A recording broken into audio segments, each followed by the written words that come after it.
This is the Louie T Network. In the Lab Room.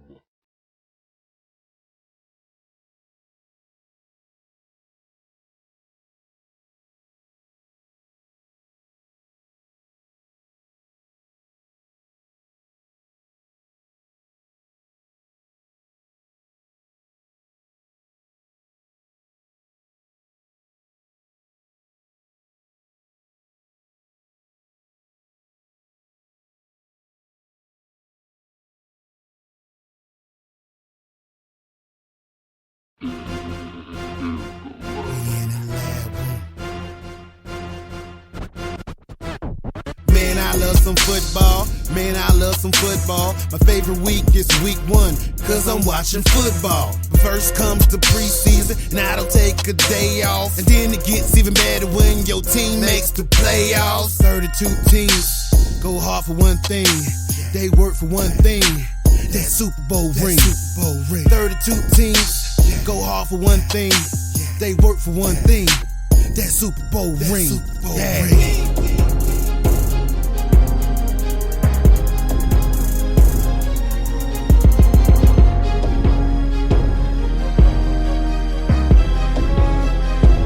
We in the lab room. In the Lab Room.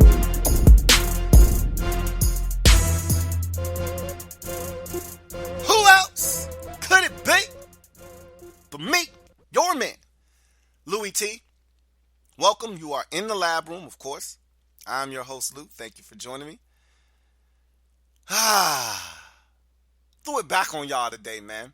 I guess it's not even the third Thursday of the month and I threw it back on y'all. And I guess it was just the whole free agency frenzy that just got me in the spirit of throwing it back. And I must say, yesterday, in day one of free agency, it seemed like the most day one transactions ever. And I'm pretty sure the way this works is that you'll go back to last year and you'll see that last year had more day one transactions, and the year before that had way more transactions than day one of 2016 free agency. But I just swear it felt like yesterday there was a lot going on.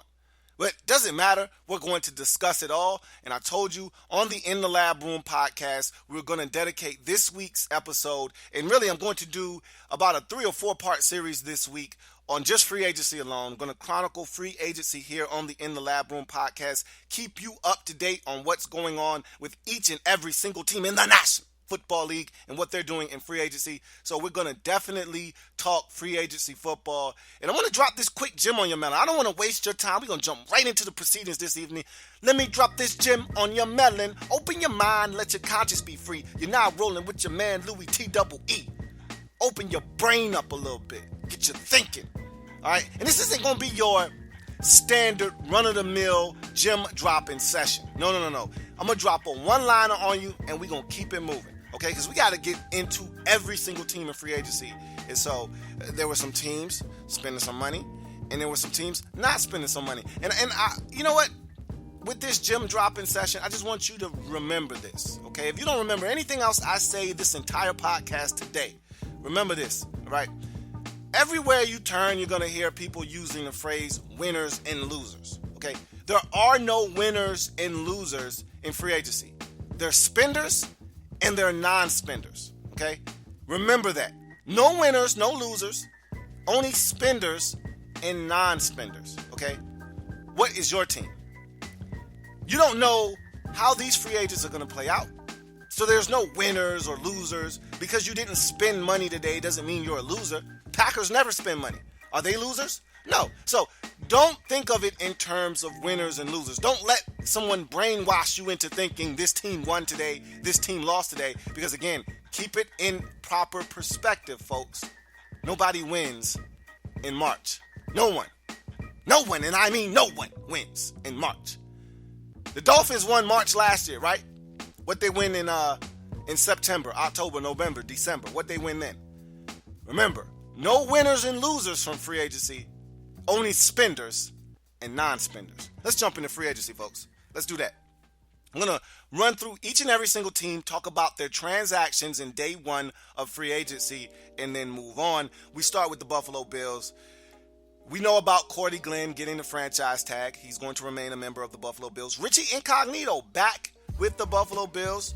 Agreed to a 3-year deal with the Bills. He'll be back in Buffalo, and that's a good move for Richie Incognito. It's a good move for the Buffalo Bills. He's playing some of his best football of his career, and I think he fits in Buffalo. He found a home after the whole controversy with Jonathan Martin and the bullying situation. He found a home in Buffalo. Good for him. He'll be back in Buffalo. They lost quite a bit of players in Buffalo. No more Nigel Bradham. He's moved on to Philadelphia. No more Ron Brooks. He's moved on to Philadelphia as well. Leotis McKelvin, he's moved on to Philadelphia as well. So looks like the Eagles are shopping at the Bills store this season. And Mario Williams, as we know, released by the Bills, he is now a Miami Dolphin. So we'll see what else happens with the Bills, but that's what it looks like for day one of the Buffalo Bills. As we move on to the next team, and we're going to stick in this AFC East division, we're going to talk Miami Dolphins, and they had quite a bit of activity going on in day number one. Of course, we know about the Mario Williams signing a 2-year deal for Mario Williams to come in and look to bolster their defensive line. But remember, they transition tagged one of their defensive players. If you remember, Olivier Vernon got the transition tag, which would give the Dolphins the right of first refusal. Well, they rescinded that transitional tag, took it off of him, and that allowed him to go out and sign a monster deal with the New York Giants. So he is gone. They also lost defensive end Derek Shelby to the Atlanta Falcons. Lamar Miller, they were in contract talks with Lamar Miller, and they just couldn't reach a deal. Well, he ran out and signed with the Houston Texans, so he is now gone. And Rashard Matthews, this had been reported yesterday that he was going to sign with the Titans. He is gone. He is now going to be a Tennessee Titan. So Dolphins lost quite a few players. They did sign Abdul Quddus from the Detroit Lions at the safety position. So the Dolphins made a couple of moves. They also released Brent Grimes off of the roster, and they went out and completed a trade with the Philadelphia Eagles where they were able to acquire cornerback Byron Maxwell, linebacker Kiko Alonso, and they swapped first-round picks. So Dolphins move back from 8 to 13. Eagles move up to the 8th spot in the first round and into the top 10. So Dolphins made a trade there. We'll see how that works out for the Miami Dolphins. I just feel like the Dolphins, I don't really know what direction they're going in sometimes. We'll see how all these moves work out for them, though. I'm not going to sit here and judge them right now. We'll see. We move on to the next team in this division, and a team that's usually quiet this time of the season, and that's the New England Patriots. And much like their past, they're quiet again. They only made one move, signing New Orleans Saints linebacker Ramon Humber. And so not a lot of action. We saw the Patriots make a number of moves, releasing Scott Chandler, among others, Brandon LaFell, and some other guys being released off the roster. So we'll see if the Patriots, who normally re-sign their own and go out and poach a free agent here or there. I thought they were going to make a play for Matt Forte. He just seemed like a New England Patriot to me. But he was picked up by another member of this division, which we will talk about here in a second. But not a lot of action for the Patriots. Not a surprise either. This isn't the time of the year where they make a lot of noise, and for good reason. Let's move on to the Jets. The Jets, doom. They made a big move yesterday, and didn't really see this one coming. Really didn't hear Matt Forte's name rumored to be a team that, you know, with the Jets, didn't really hear Matt Forte's name rumored to the Jets in this process. And I didn't think that the Jets were going to be, you know, a location or a destination that Matt Forte would find, because he said he wanted to win. And even though the Jets won 10 games last year, their quarterback situation isn't crystal clear. Ryan Fitzpatrick hasn't been re-signed in New York. They don't have a quarterback right now on the roster that they feel comfortable with. You can't feel comfortable about Geno Smith. You can't feel comfortable about Bryce Petty. So if they don't re-sign Ryan Fitzpatrick and he bolts somewhere for some more money, that's not a stable situation. So I didn't see Matt Forte signing there, but that's exactly what happened. Matt Forte signed with the Jets, takes the spot of Chris Ivory, who himself found a new home with the Jacksonville Jaguars. And so Jets made a move, swapped one back out for another back, and they get one of the most complete backs in the league in Matt Forte. Also lose, in addition to Chris Ivory moving on, Damon Harrison, their big nose tackle, a.k.a. Snacks, is now going to be a New York Giant. So Damon Harrison packed his bags up and moved across the field to the New York Giants. So some moves made by the Jets. They also released Antonio Cromartie. So we'll see what the Jets do in free agency, if they make any more moves, any more noise. I think the biggest plan of action for them right now is to figure out what the quarterback position holds for them in the future, and if Ryan Fitzpatrick is going to be a part of their future at the quarterback position or not. We'll see, because he had a magnificent year, but Ryan Fitzpatrick is still Ryan Fitzpatrick, and you heard what I said on the podcast earlier in the year. No team with Ryan Fitzpatrick as quarterback is going to make the postseason. I meant that when I said it. It came to fruition again this year, and I don't know if you can get Ryan Fitzpatrick to play better than he did last season, so we'll see what the Jets do at the quarterback position. But we're moving right along to the AFC North, and we start with the Baltimore Ravens, who got busy yesterday, re-signing a couple of their own players in Sharice Wright at the cornerback position and long snapper Morgan Cox. They also went out and signed a tight end, and I felt like, the Ravens have always had a stable of tight ends. They go out and sign Benjamin Watson away from the New Orleans Saints, who had, to me, a rebirth of his career last year in New Orleans. And this is a team that I felt like was comfortable at the tight end position, but then turned around and had some injuries, had a guy be suspended. And so all of a sudden now, tight end looks like a position of need, and they went out and addressed that. So good for the Ravens to go out and get a guy that can come in and help them at the tight end position and be reliable in Benjamin Watson. Also, a couple of departures for them. Kelechi Osemele signs with the Ravens. Big deal, worth around $11 million per year or so out there in Oakland. So he's gone. Matt Schaub is out. He is now back with the Atlanta Falcons, the team he started his career with. So Ravens probably will be in the market for a backup quarterback if they're not comfortable with someone already on their roster at the quarterback position. But that's the activity for the Ravens in day one of free agency. You go on to the Cincinnati Bengals, and this is a team with a bunch of guys that were coming up looking for new deals, especially in that secondary. And I thought that the one that they really needed to hold on to was George Iloka, and that they did, signing Iloka to a deal. He'll remain in Cincinnati for another 4 or 5 years. And so that's a really good signing for the Cincinnati Bengals. A young safety that I think is coming into his own to remain in Cincinnati. That's a big get for them. Adam Pac-Man Jones, the cornerback formerly known as Pac-Man, Adam Jones. I didn't think he needed to go anywhere. He found a home in Cincinnati. I don't think anyone else would really treasure the man that is Adam Jones. I don't think anyone else would be able to really appreciate what he brings to the table more so than the Cincinnati Bengals, and he remains a Bengal, and I think that's where he'll probably end his NFL career.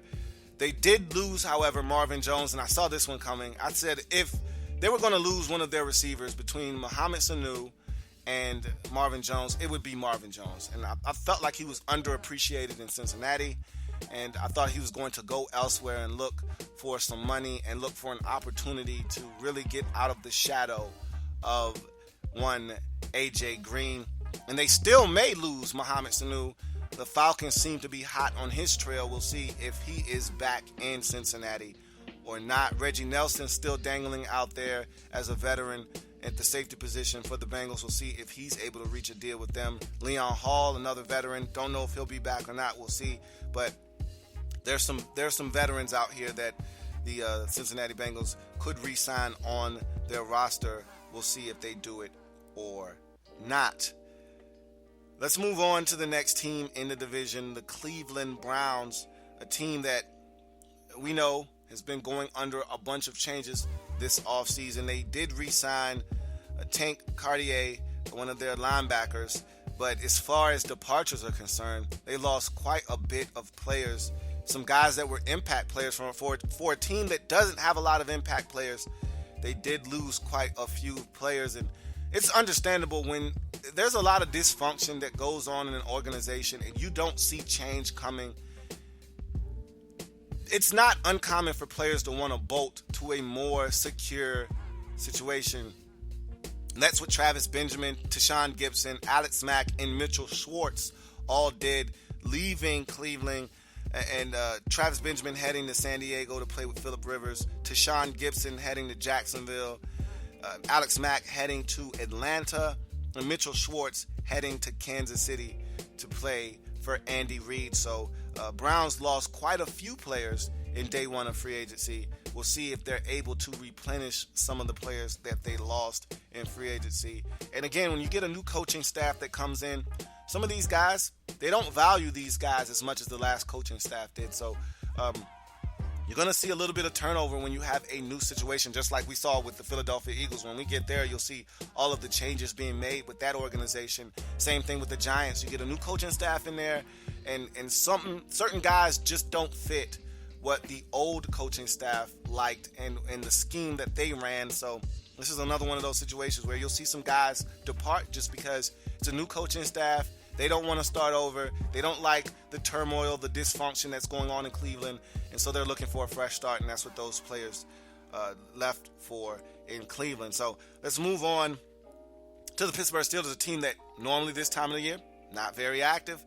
And you'll find that they did what they normally do and what you'll see the stable organizations do around the league, and that's hold on to their own. Steelers re-sign Ramon Foster, one of their offensive linemen, re-sign William Gay, who had a big year for them last year in terms of interceptions, re-sign safety Robert Golden, and also re-signed wide receiver Darius Hayward-Bay. So keeping tabs on all of their own of the Steelers. They did go out, and I thought this was a big move for them, losing Heath Miller to retirement in the offseason. They went out and got, to me, one of the best and young and up-and-coming pass-catching tight ends in the league in Ladarius Green. And I always say life's good when you got LG, and I think that is going to be the case for the Pittsburgh Steelers as they do have Ladarius Green now on their roster, poaching him away from the San Diego Chargers. That, to me, is a really big signing for the Pittsburgh Steelers. You move on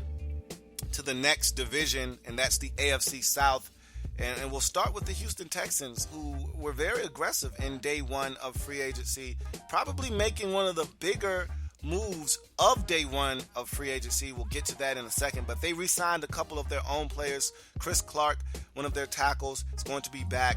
Shane Leckler, their punter, going to be back in the fold as well. Both of those guys were re-signed, but the big moves made by the Texans in day one of free agency revolves around some skilled players on the offensive side of the football, signing Lamar Miller away from the Miami Dolphins, giving them some instant credibility in their backfield now with a guy that I think can be a three-down back and all-purpose back in Lamar Miller, can catch it, can run it, and gives you some home run hitting speed in that backfield. But the big bombshell out of Houston was the signing of Brock Osweiler, a very young and inexperienced quarterback, only 7 starts to his name. Brock Osweiler was given a 4-year, $72 million deal with a bunch of guaranteed money, $18 million per year for a guy that hasn't proven anything in this league. Was a risky move, but one that I felt like the Texans needed to make. Here's a team that defensively is ready to go to the show right now, but we saw the train wreck that was the quarterback position all season long, and it's a testament to Bill O'Brien that this team still found a way to make it to the postseason. I don't care how bad the division was, to have 4 different quarterbacks start for you, to have musical chairs being played at the most important position of the football team all season long, to still find a way to make it to the playoffs. And even though it was an embarrassment when you got there because of that same position in question, you got to give credit to Bill O'Brien and that Texans group. And this was a big get for them. And I think Brock Osweiler has immense potential. We'll see if it comes to fruition in Houston. But that was a big signing for the Texans to go out and get a guy like Brock Osweiler that can come in and potentially help them is big. And we'll see if that really gives them a boost offensively and gives them an opportunity to compete not just in the AFC South division, but in the AFC Conference as a whole.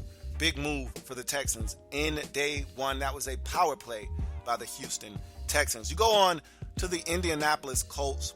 They re-signed a couple of their own, Dwayne Allen tight end, and it was crazy because they had an option. They could have re-signed Coby Fleener and or Dwayne Allen. They went with the more athletic of the two, signing Dwayne Allen back. So that was very interesting to allow Coby Fleener to be out there dangling in free agency, and he was poached from them. We'll talk about that in a second.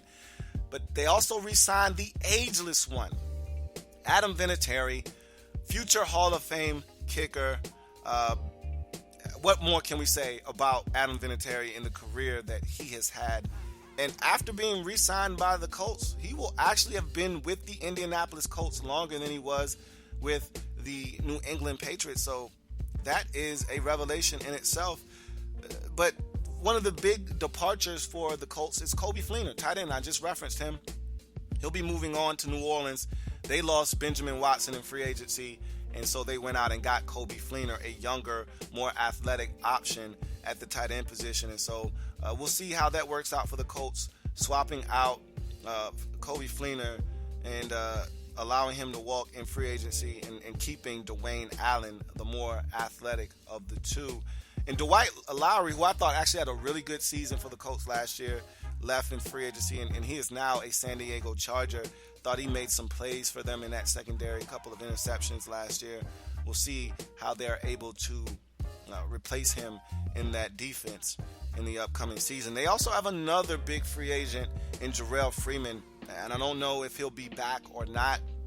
But that is a guy that I feel like is a big-time player for them defensively, one of the better cover linebackers in all of the National Football League. And so we'll see if he's able to come back to Indy or if he finds money elsewhere out on the free agent market. Matthew Hasselbeck, longtime backup in this league and starter, hangs it up, calls it quits after 18 years of service in the National Football League. It was time. And he did a lot of things for this Colts team, kept them alive for much of the season in Andrew Luck's absence, so he will no longer be back. Colts also released Andre Johnson, tell him his services will no longer be needed, along with Bjorn Werner, another guy that I just felt like it never was going to work. He was out of place. It was a bad draft choice. He didn't fit in a 3-4 defensive scheme, and it was like trying to fit a square peg in a round hole. Hopefully he's able to find a new home in a better defensive fit for himself and give him a better chance at success in the National Football League. It was reported that Josh Freeman would be the backup in Indy behind Andrew Luck. He was also released, so we'll see if he finds a new home or if he's going to be re-signed in Indy at any point. But right now, that's what the situation looks like in Indy after day number one. Another team that was a big spender in day number one of free agency was the Jacksonville Jaguars. Here's a team with all of the offensive firepower you could ask for, but no defense. So what did they do? They went out and bolstered the defense, and they spent a bunch of money in free agency to do exactly that. And they made some moves offensively as well. This is a team with a bunch of cap space, the most cap space of any team in football. And so they went out and spent some of that cap space, going out and acquiring Tashawn Gibson from the Cleveland Browns, Chris Ivory from the running back position from the New York Jets, Malik Jackson, and this was their big get in free agency, probably the best free agent on the market that wasn't franchise tagged, from the Denver Broncos. They go out and get him and sign him to a lucrative deal, 5 years, $85 million, with the ability for that deal to reach a maximum amount of $90 million with incentives and bonuses. They re-signed Mercedes Lewis and offensive lineman Sam Young. Or they went out and got Sam Young as an offensive lineman. So we'll see how the Jacksonville Jaguars and all of these improvements that they brought in day one of free agency. And I don't think the Jags are done either. So we'll see what happens with the Jags as they went out and were very aggressive. And to hear the rest of this podcast and more, go to the website louietnetwork.com, or you can find this podcast and more on iTunes or Stitcher. That's louietnetwork.com or on iTunes and Stitcher.